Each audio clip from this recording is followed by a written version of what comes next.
कि आपने मुझे बहुत महत्वपूर्ण विषय पे बोलने का मुझे मौका दिया। अभी मैं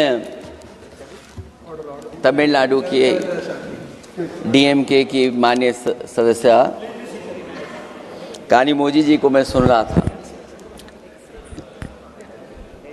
और उन्होंने मैं उनको धन्यवाद देता हूं कि कई महत्वपूर्ण बातें उन्होंने रखी और अभी भी उनको अपनी अच्छी बातों के लिए बधाई मिल रही है। हमें खुशी है इस बात की कि विपक्ष में जो लोग हैं उनको बधाई मिल रही है, लेकिन सत्ता पक्ष के लोग जब बोल के जा रहे हैं तो उनके सदस्य भी उन्हें बधाई नहीं दे रहा कोई। अध्यक्ष महोदय, मैं धन्यवाद देता हूं आपका भी, और क्योंकि मैं उनकी बात सुन रहा था, उनकी बात सुनने से मुझे कुछ याद आया। मैं ये कहना चाहता हूं 2 लाइनों में कि मैं दुनिया को मनाने में लगा हूं। अध्यक्ष महोदय, मैं भारतीय जनता पार्टी के लिए बता रहा हूं ये लाइनें कि मैं दुनिया को मनाने में लगा हूं, मेरा घर मुझसे रूठा जा रहा है। मैं दुनिया को बनाने में लगा हूं, मेरा घर मुझसे रूठा जा रहा है। अध्यक्ष महोदय, बात शुरू करने से पहले मैं सबसे पहले भारत की सेना, उसका आभार, उसका धन्यवाद देना चाहता हूं। दुनिया में साहसी फौजों में गिनती अगर होती है तो हमारी भारत की सेना सबसे आगे दिखाई देगी। उनके पराक्रम पर, उनकी वीरता पर, उनके अदम्य शौर्य पर हमें सबको गर्व है। कोई ऐसा भारतीय नहीं होगा जिसको गर्व न हो। हमें अपनी फौज पर गर्व है और हमें इस बात के लिए भी गर्व है कि जब सेना ने अपना ऑपरेशन शुरू किया तो पाकिस्तान के जितने भी टेररिस्ट कैंप थे उन पर अटैक किया गया। न केवल पाकिस्तानी कैंपों को नष्ट किया गया, बल्कि पाकिस्तानी जो एयर बेस है उन तक पहुंच गए, उनको भी नष्ट किया, ध्वस्त किया। और जब हमारी फौज पाकिस्तान को हमेशा हमेशा के लिए एक पाठ पढ़ा सकती थी, एक ऐसा संदेश जाता कि भविष्य में पाकिस्तान कभी ये हिम्मत नहीं जुटा पाता। और ऐसा भी लगा हम लोगों को, क्योंकि अध्यक्ष महोदय, जब हम बड़े बड़े राष्ट्रीय चैनलों को देखते हैं तो उन चैनलों से ये लग रहा था कि कराची हमारा हो गया है, लाहौर हमारा हो गया है। किसी चैनल ने किसी को ये भी बताया कि हमने उनको पकड़ भी लिया है। जो कमेंट्री, जो विजुअल्स थे, वो ऐसा लग रहा था कि अध्यक्ष महोदय अब पीओके हमारा हो जाएगा। हालांकि सरकार के इंजनों को मैं टकराता हुआ देखता हूं। हो सकता है ये मेरा भ्रम हो, लेकिन पीओके के मामले में सभी इंजन हमें एक दिखाई देते हैं। और जहां पीओके पे पहुंचने तक की बात थी, कुछ लोग तो पीओके पर ये कह रहे थे कि हमारा कब्जा हो जाएगा, 6 महीने का केवल हमें मौका मिल जाए। ये अफसर सरकार आखिरकार पीछे कैसे हट गई और क्या कारण था कि सरकार को सीज फायर का ऐलान करना पड़ा? अध्यक्ष महोदय, हमें उम्मीद थी कि सरकार सीज फायर करेगी, सरकार ऐलान करेगी, लेकिन इनकी मित्रता बहुत है, बहुत गहरी मित्रता है। और उसका परिणाम ये है कि इन्होंने अपने मित्र से ही कहा कि आप ही सीज फायर अनाउंस कर दीजिए, हमारी कोई जरूरत नहीं है, हम सीज फायर आपसे ही स्वीकार कर लेंगे। आखिरकार किस दबाव में ये सरकार स्वीकार कर रही है? वैसे तो अध्यक्ष महोदय, आज जिस विषय पर बोलने के लिए मैं खड़ा हुआ हूं, दरअसल वो विषय होना ही नहीं चाहिए था। ये दुर्भाग्यपूर्ण है कि आजादी के इतने साल बाद भी ऐसे मुद्दे बने हुए हैं। ये बात अध्यक्ष महोदय पक्ष विपक्ष की नहीं है, देश की सुरक्षा की है, जनता के जीवन और रक्षा की है। हम सब मिलकर के कोई ऐसी नीति रणनीति बनाते क्यों नहीं है जिससे सीमाएं हमेशा हमेशा शांत रहें।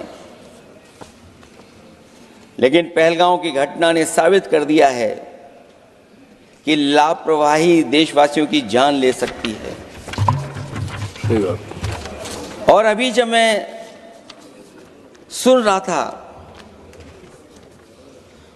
और बहुत ही उत्तेजित भाषा में जब जवाब मिल रहा था, उत्तेजित भाषा इसीलिए बोल रहे हैं कि जनता सम्मोहित हो जाए, जनता स्वीकार करने लगे। लेकिन सच्चाई ये नहीं है। आप कितना भी उत्तेजित बोलें, देश की जनता समझ रही है। ये सही है कि जनता के इमोशंस का लाभ आप उठा रहे हैं शासन करने के लिए। जनता का इमोशन का लाभ उठाती है सरकार। मुझे याद है कि जिस दिन पहलगांव हमला हुआ, उस दिन वहां का हर पर्यटक पूछ रहा था, जो पर्यटक पूछ रहे थे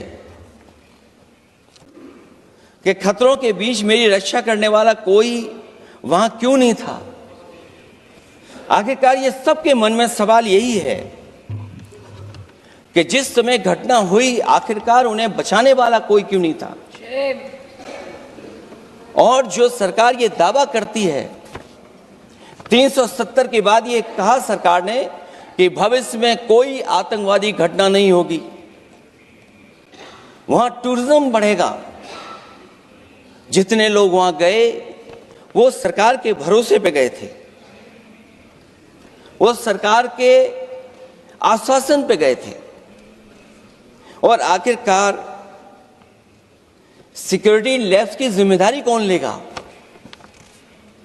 अध्यक्ष महोदय, सबसे बड़ा सवाल यही है कि सिक्योरिटी लैब्स का रिस्पॉन्सिबल कौन होगा, वो जिम्मेदारी कौन लेगा? और ये जो पहलगांव की घटना हमारे इंटेलिजेंस फेलियर की वजह से है। उन्हें मैदान को खुला छोड़ दिया। वो सरकार जानती होगी कि कितना समय लगा होगा फोर्सेस को आने में। आखिरकार वो जिम्मेदारी किसकी है? और फिर सरकार को ये जरूर बताना चाहिए कि सरकार क्या क्या कदम उठा रही है कि भविष्य में ऐसी घटना ना हो। क्योंकि पहलगांव से पहले पुलवामा भी हुई और पुलवामा में भी यही बात रखी गई थी कि इंटेलिजेंस फेलियर है। उस समय भी किसकी जिम्मेदारी थी इंटेलिजेंस फेलियर की? किसी को नहीं पता। और अगर इंटेलिजेंस फेलियर पहले था तो पहलगांव में भी वही इंटेलिजेंस फेलियर हम लोगों को और पूरी देश की जनता जानती है आखिरकार जिम्मेदारी किसकी बनती है। जो लोग बड़ी बड़ी बातें कर करके चले गए, कम से कम देश के सामने एक सबसे महत्वपूर्ण सवाल, उसका जवाब सरकार की तरफ से आना चाहिए। क्योंकि हमारी सीमा पर जो सुरक्षा है, जो रक्षा करने वाले हमारे सेना के लोग हैं, वो हमारी सीमाएं सुरक्षित रखते हैं। लेकिन हमारे भारत का क्षेत्रफल क्या है? और सरकार को कम से कम ये जानकारी देनी चाहिए सदन को, देश की जनता को, कि जिस समय सरकार में ये भारतीय जनता पार्टी आई है और आज जब हम सदन में चर्चा कर रहे हैं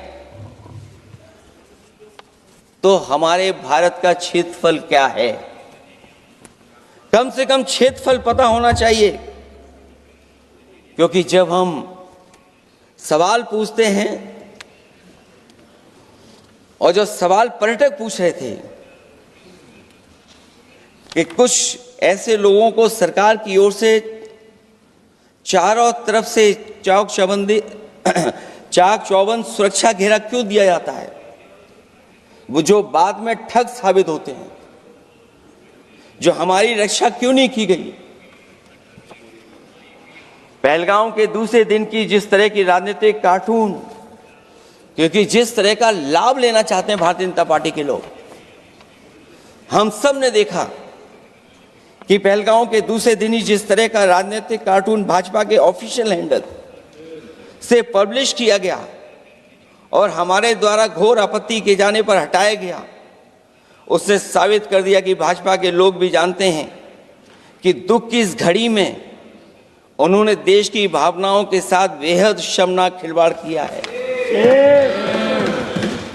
भाजपा बताए कि ऐसे संवेदनहीन लोगों के खिलाफ उन्होंने क्या कार्रवाई की है। ये अति गंभीर प्रश्न है कि जिन्होंने अपनों को खोया है उन पर दबाव डाल करके बयान भले बदलवा दिए जाएं, लेकिन भाजपा याद रखें, बयान बदलवाने से सच नहीं बदल जाता है। पहलगांव के शहीद सैनिक की पत्नी द्वारा देश हित में शांति और सौहार्द की अपील करने पर उनसे जिस तरह का दुर्व्यवहार और उपशब्द कहे गए, उससे हर महिला और सच्चा देश प्रेमी बहुत दुखी है, आहत और शर्मिंदा हुआ है। ये सब जानते हैं कि किन लोगों की हरकत थी। इस संदर्भ में और परिप्रेक्ष्य में हमने महिला आयोग को पुरजोर अपील की थी कि वो नारी की गरिमा के विरुद्ध गलत बयानी करने वालों के खिलाफ केवल शाब्दिक औपचारिकताएं न निभाएं और बल्कि सही से कार्रवाई करें, लेकिन उस पर भी कुछ नहीं किया सरकार ने। पहलगाम की पीड़ित महिलाओं के बारे में कहे गए बयान के लिए निंदनीय शब्द से निंदनीय शब्द तक को आपत्ति होगी। नारी वंदन की जगह नारी का अपमान, निंदा और हर संभव शोषण और उत्पीड़न करना ही भाजपा का असली चेहरा है, जो बेहद शर्मनाक है। पहलगाम में हुए आतंकवादी हमले के जवाब में एलजी साहब ने कहा कि वो इंटेलिजेंस फेलियर है, लेकिन यह नहीं बताया कि फेलियर क्यों हुआ है। अध्यक्ष महोदय, मैं उम्मीद करता हूं कि सरकार का ये जवाब जरूर आए कि फेलियर क्यों हुआ है। ऑपरेशन सिंदूर के नाम पर जो प्रचार किया गया वो भी निंदनीय है। सच तो यह है कि ऑपरेशन सिंदूर का होना ही सरकार की विफलता का प्रतीक है।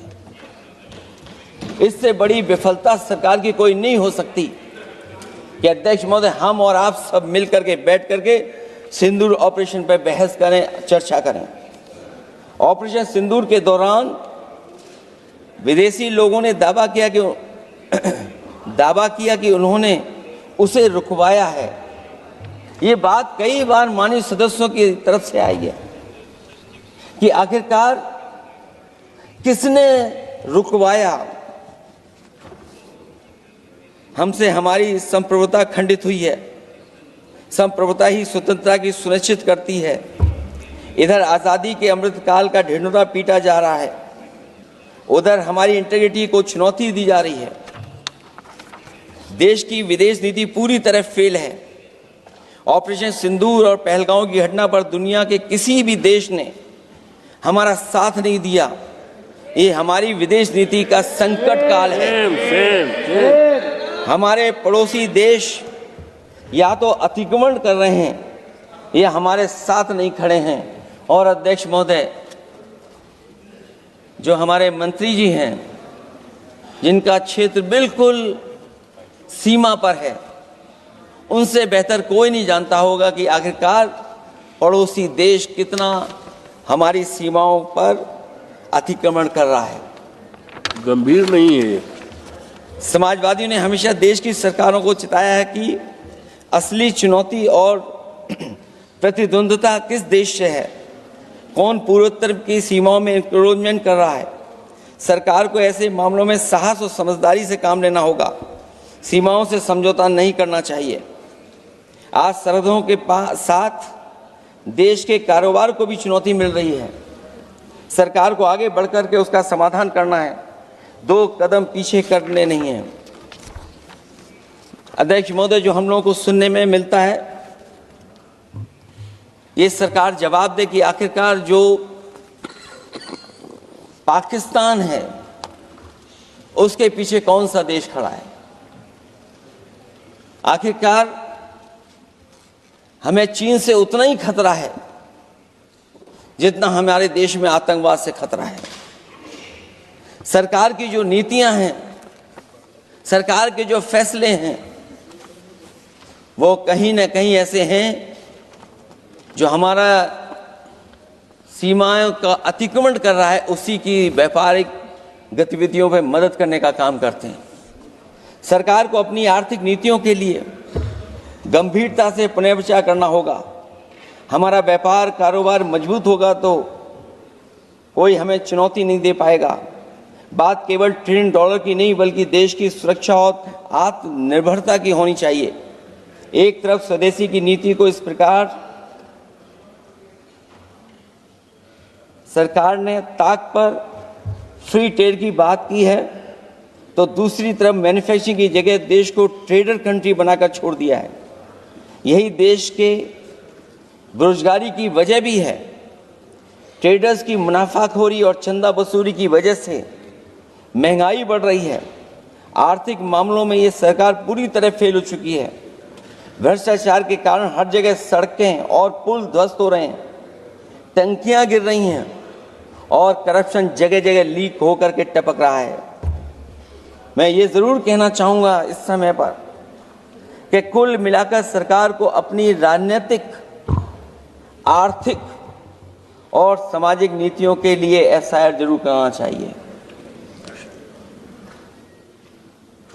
सरकार को अपनी राजनीतिक, आर्थिक और सामाजिक नीतियों के लिए एफआईआर लाने की ज़रूरत है। वो हर बार ये कहकर नहीं बच सकती कि चूक हुई है, क्योंकि हर बार सरकार ये कोशिश करती है कि इन घटनाओं से बच जाएं हम, केवल चूक कहकर करके। केवल हमारी सीमाएं जो पाकिस्तान से जुड़ी हैं, वहाँ तो आतंकवाद का हमेशा खतरा ही रहता है, लेकिन जो दूसरी सीमाएं हमारे देश की जुड़ी हुई हैं,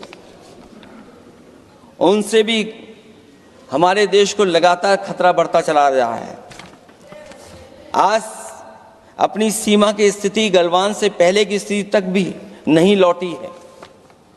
जो पहले स्थिति थी वहाँ ये सरकार नहीं पहुँच पाई है। वास्तविक में नियंत्रण रेखा के कई क्षेत्रों में महत्वपूर्ण बफर जोन जब भारतीय गश्ती के लिए उपलब्ध नहीं है, तो पूर्वी लद्दाख में अतिरिक्त भारतीय तैनाती जारी है, जिससे सेना को सैनिकों की भारी कमी का सामना करना पड़ रहा है। हमें उम्मीद है कि जब इतने महत्वपूर्ण समय पर बहस हो रही है, तो सरकार अपनी अग्निवीर वाली योजना को वापस लेने का काम करेगी, जिससे कम से कम सेना की कमी, हमें सेना को पूरी की पूरी सेना मिल सके। जनवरी में अपनी वार्षिक प्रेस वार्ता में जब सेना प्रमुख ने से ये पूछा गया, तो उन्होंने जवाब डालते हुए कहा कि गश्ती से जुड़े फैसले अब स्थानीय कमांडरों पर छोड़ दिए गए हैं। जैसे भारत की सीमाओं की पवित्रता अब राजनीतिक नेतृत्व का नहीं, बल्कि स्थानीय सेवा अधिकारियों का मामला रह गया है। इस पे भी सरकार को बहुत गंभीरता से सोचना पड़ेगा कि जहां लगातार हमारी सीमाओं का एनक्रोचमेंट हो रहा है। चीन ने भारतीय वाहन निर्माताओं के लिए आवश्यक दुर्लभ खनिजों की आपूर्ति रोक दी है। सुना है कि बुलेट ट्रेन प्रोजेक्ट के लिए सुरंग खोदने वाली मशीनें, डीएपी जैसे उर्वरक और यहाँ तक कि कई बड़ी कंपनियों की रणनीति के तहत उनकी सप्लाई रोकने का काम किया है। जहां हम एक तरफ आत्मनिर्भर का नारा दे रहे हैं, वहीं हम किस पर निर्भर होते चले जा रहे हैं, ये भी विचार करने का सवाल है। सुनने में आ रहा है कि कुछ महीनों के बाद सरकार बीजिंग में मंत्री अधिकारी सब मिलकर के कोई बहुत बड़ी मीटिंग होने जा रही है। कहीं ऐसा तो नहीं है जो कूटनीतिक भागदौड़ चल रही है, कहीं कोई हमारी कमजोरी तो नहीं उजागर कर रही है। इसलिए जहां हमें पाकिस्तान से खतरा है, उसकी सीमाओं से हमारा आतंकवाद आ रहा है, वहीं जो उसके पीछे खड़ा हुआ देश चीन, उससे भी हमें सावधान रहना पड़ेगा। और अध्यक्ष महोदय, हम सब समाजवादियों ने कई मौकों पर ये बात रखी और कही कि हमारा खतरा पाकिस्तान से नहीं है, हमारा खतरा है चीन से। न केवल वो हमारी जमीन छीन रहा है समय समय पर, बल्कि हमारे बाजार को भी छीनने का काम कर रहा है। इस सरकार को कहीं न कहीं आतंकवाद को और पाकिस्तान को लगाम लगाने के लिए 10 या 15 साल का ऐसा फैसला लेना चाहिए जिससे कि वहां से हमारा कारोबार कम होता चला जाए। और अगर हमारा देश महोदय कारोबार कम नहीं होगा तो हम अपने देश को आत्मनिर्भर भी नहीं बना पाएंगे। ये जो आत्मनिर्भर का नारा है, कहीं ऐसा तो नहीं है नारा कुछ व्यापारियों को लाभ पहुंचाने के लिए हो रहा हो? क्या व्यापार और राजनीति का संबंध ऐसा हो सकता है कि दोनों एक दूसरे का लाभ उठाएं? और याद रखें कि अगर हमें पाकिस्तान से खतरा है तो चीन राक्षस है, वो हमारी जमीन और हमारी बाजार दोनों छीन लेगा। मैं अंत में अपनी बात खत्म करने से पहले मैं कुछ सुझाव देना चाहता हूं। और मुझे याद है जब पिछली बार चीन से सवाल खड़ा हुआ था, ये सरकार पता नहीं कैसा फैसला लेती है। और मैं अभी विदेश मंत्री जी को जब सुन रहा था तो विदेश मंत्री जी ये कह रहे थे कि जो इंफ्रास्ट्रक्चर बन रहा है वो हमारा बहुत अच्छा इंफ्रास्ट्रक्चर बन रहा है। हम पुल अच्छे बना रहे हैं, हम सड़कें अच्छी बना रहे हैं, हम ब्रिजेस अच्छे बना रहे हैं। क्या ये सच्चाई है कि जिस तरह का चीन अपने सीमा पर इंफ्रास्ट्रक्चर बना रहा है, क्या उससे बेहतर इंफ्रास्ट्रक्चर हमारा बन रहा है? इसका जवाब जरूर सरकार दे। वहीं जहां हमारे डिफेंस को स्ट्रेंथन जितना हम करेंगे उतनी हमारी नेशनल सिक्योरिटी स्ट्रेंथन होगी। ये जो बजट लगातार कम होता चला जा रहा है, इस बजट को बढ़ाना चाहिए और कम से कम जीडीपी का 3% बजट डिफेंस का होना चाहिए। और जो बजट डिफेंस का हो वो नॉन लैप्सेबल हो, मॉडर्नाइजेशन के लिए फंड हो जिससे कि लैप्स न करे और हमारी रिसर्च एंड डेवलपमेंट लगातार चलता रहे। जो हमें कई बार आश्वासन मिलता है कि टेक्नोलॉजी ट्रांसफर भी हो जाएगा, आखिरकार टेक्नोलॉजी ट्रांसफर के लिए हमें वर्षों क्यों इंतजार करना पड़ता है? आखिरकार इसका जिम्मेदारी कौन लेगा? जो डिफेंस प्रोक्योरमेंट है हमारा, वो डिफेंस प्रोक्योरमेंट आखिरकार क्यों नहीं होता है? जहां सरकार समय समय पर डिफेंस एक्सपो के नाम पर न केवल भारत बल्कि दुनिया से ये कहती है कि हमारे यहाँ इन्वेस्टमेंट करें। आखिरकार डिफेंस एक्सपो के इन्वेस्टमेंट के कार्यक्रम के बाद कितना डिफेंस सेक्टर में इन्वेस्टमेंट आया है? और साथ ही साथ जब आत्मनिर्भर की बात हो तो हमारे देश की अपनी रक्षा करने के लिए हमारे अपने लोग क्यों नहीं तैयार हो रहे हैं? यह सरकार इतना क्यों नहीं जोखिम उठा रही कि हम खुद तैयार हों उन चीज़ों को बनाने के लिए? इसलिए मैं एक बार फिर ये कहता हूं कि जहां पर सेना ने बहुत बहादुरी के साथ, अपने पराक्रम के साथ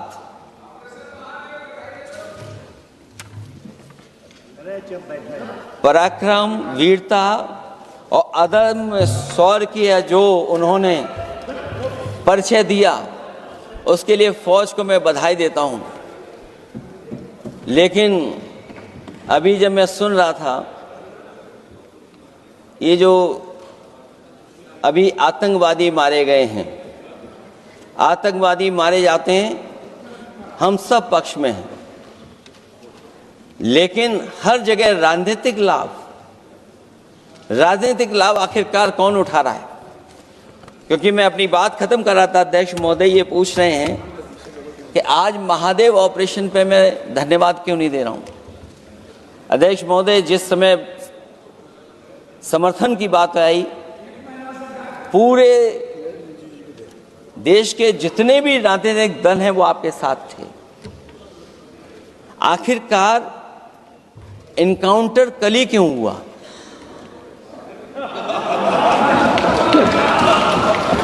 और अध्यक्ष महोदय, फिर वही बात मैं दोहराऊं जिसकी वजह से पहलगांव हुआ, जिसकी वजह से पुलवामा हुआ।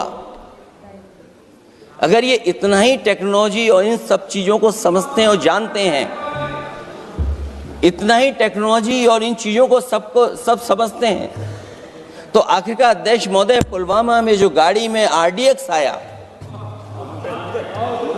वो गाड़ी आज तक क्यों नहीं पकड़ी गई? और शायद भारतीय जनता पार्टी के लोग ये जानते होंगे कि बहुत सारे विभाग सरकार के होते हैं, सैटेलाइट इमेजेस देते हैं। अगर आज भी भारतीय जनता पार्टी चाहे तो पुलवामा में जो गाड़ी आई है, सैटेलाइट इमेजेस से वो पता कर सकती है कि वो किस रास्ते से वो गाड़ी आई थी। आप हिम्मत क्यों नहीं जुटा पा रहे हैं उसके लिए? और फिर पहलगांव में किसी भी दल ने आपके साथ किसी तरह की राजनीतिक बातचीत नहीं की, लेकिन राजनीतिक लाभ आपने कांग्रेस पार्टी से भी उठाने की कोशिश की, हमारे से भी उठाने की कोशिश की।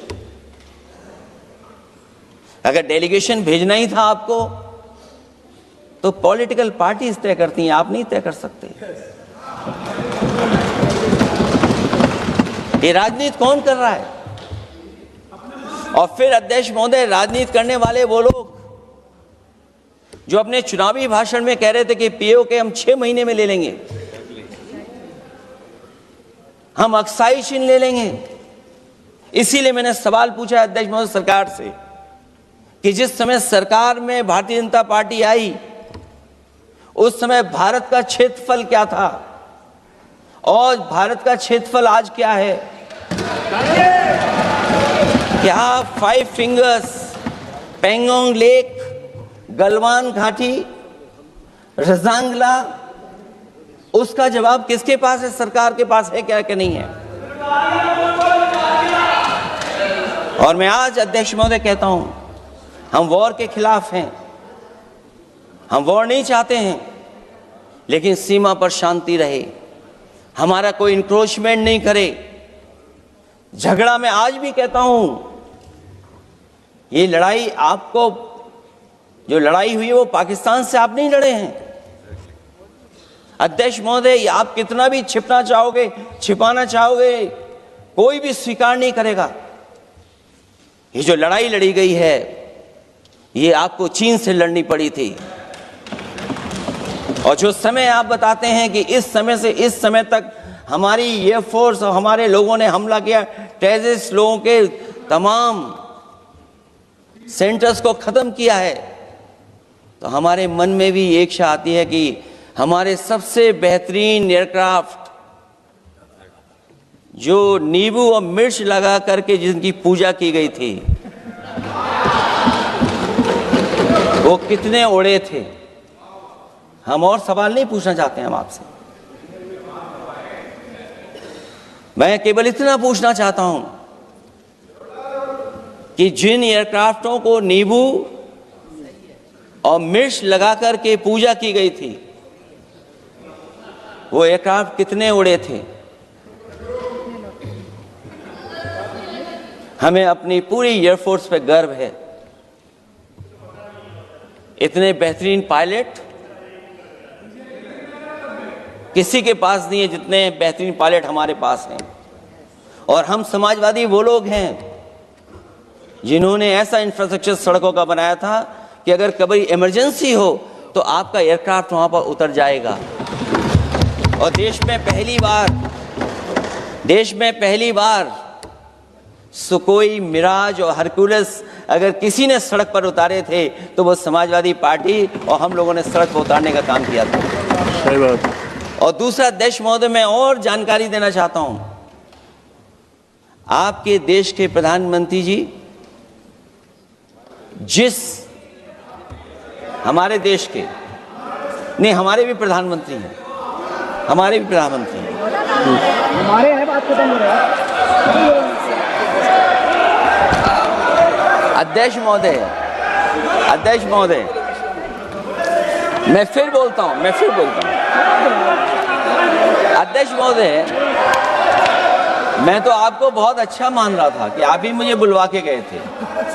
मैं फिर बोलता हूं, देखिए प्रधानमंत्री जी की लाइनें हैं ये वाली, मैं दुनिया को मनाने में लगा हूं, मेरा घर मुझसे रूठा जा रहा है। आखिरकार कौन रूठा हुआ है?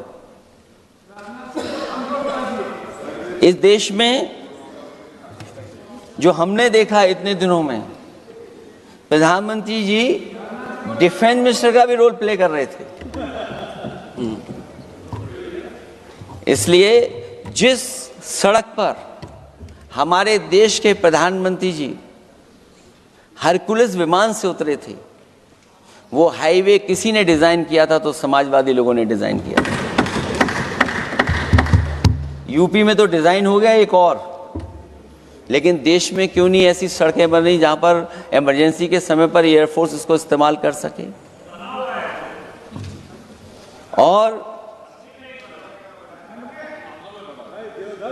और बनाइए, मैं तो कहूंगा कि और बनाइए, मैं तो कह रहा हूं। और जिस तरीके से हमारी सेना ने जो मुकाबला किया है, सीज फायर के बाद भी ड्रोन आ रहे थे, ये भी सरकार को स्वीकार करना पड़ेगा। आखिरकार सवाल ये है हमारा कि सीज फायर किसके दबाव में किया है और सीज फायर क्यों किया जब हमारी फौज पीओके को भी ले लेती और पाकिस्तान के भी।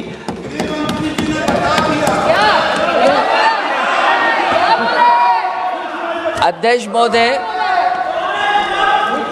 सीज फायर आपके मंत्री जी ने नहीं किया। सीज फायर आपके मंत्री जी की तरफ से नहीं आया, क्योंकि हमारे मंत्री जी वो सोशल मीडिया को देखते नहीं हैं। सबसे पहले सोशल मीडिया पे बात आई थी, आपको 1 घंटे बाद किसी ने पढ़ के बताया होगा। इसलिए अध्यक्ष महोदय, मैं केवल इतना कहना चाहता हूं अपनी बात खत्म करते हुए, आखिरकार इंटेलिजेंस फेलियर की जिम्मेदारी किसकी है? हमारे भारत का क्षेत्रफल कितना 2014 में था और आज क्षेत्रफल क्या है? और लगातार इनकी सरकार में आतंकवादी घटनाएं क्यों हो रही हैं? और हमारे देश को खतरा पाकिस्तान से तो है ही है, लेकिन उससे ज्यादा खतरा हमारा चीन से है। आखिरकार चीन से मुकाबले के लिए आपकी तैयारी क्या है? मुझे उम्मीद है कि जब सिंदूर ऑपरेशन पर सरकार की तरफ से जवाब आए तो इन सवालों का जवाब आए। बहुत बहुत धन्यवाद आपका। धन्यवाद।